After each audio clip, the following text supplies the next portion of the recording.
Ուսումնական տարին մոտենում է, խցանումներն անխուսափելի են, ինչ են մտածում իրավասու մարմինները դրանք հնարավորինս մեղմելու համար։ Խցանումների խնդիրը Երևան քաղաքում շատ ակտուալ է, խնդիրը կարգավորման հետ կապված մենք քննարկումներ ենք անում Երևանի քաղաքապետարանի հետ, որովհետև բոլորիս պարզ է, բոլորս ակնհայտ երևում է, որ տրանսպորտային միջոցները Երևանում շատ են, իսկ մեր փողոցները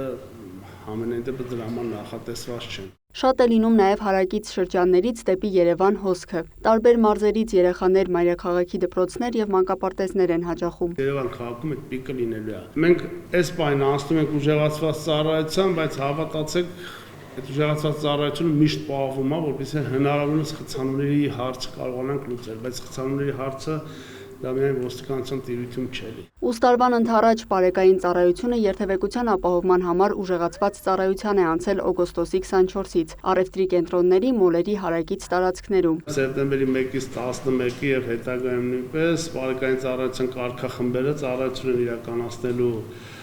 Հայաստանի Հանրապետությունում գտնվող ամբողջ դպրոցների տարածքում, ծառայություն լինելու երկու տեսակի, շրջիկ եւ ստացիոնար։ Ուստարվա առաջին երկու շաբաթում ոստիկանությունը հասարակական կարգի պահպանության եւ ճանապարհային երթևեկության անվտանգության ապահովման ուղղությամբ տարբեր միջոցառումներ է իրականացնելու։ Առավելապես ուշադրություն են դարձվելու հիմնականում այն դպրոցները, որոնք գտնվում են ճանապարհների վրա, հետիոտնային անցումների փողոցները հատելու եւ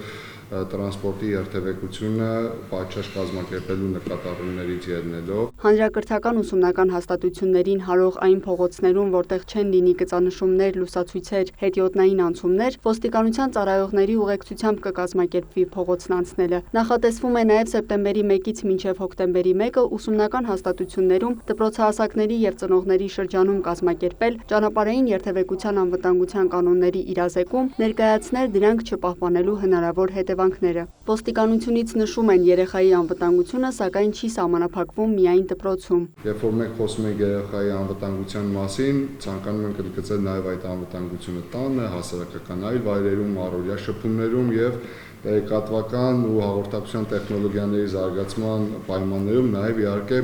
առցանց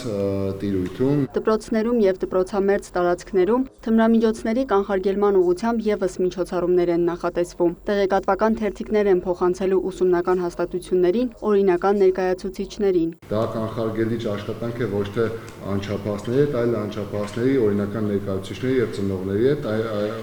Տեղեկատվական թերթիկը իրեն մեջ պարունակելու է այնպիսի տվյալներ, որոնք օրինակ օրինական ներկայացուցչի համար կարող են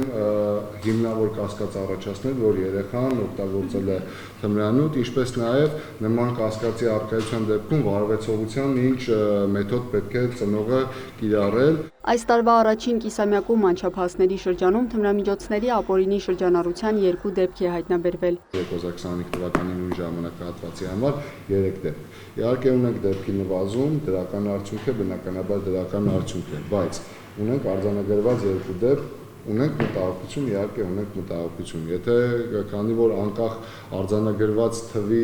քիչ քանակից, եթե ունենք արձանագրում, ուրեմն ունենք այստեղ անելիքներ։ Պաշտոնյան նշում է, զգոնությունը չպետք է թուլացնեն, կանխարգելիչ աշխատանքները պետք է նույն թափով իրականացնեն։ Լիանա Խաչատուրյան, Աշոտ Խաչատրյան, լուրեր։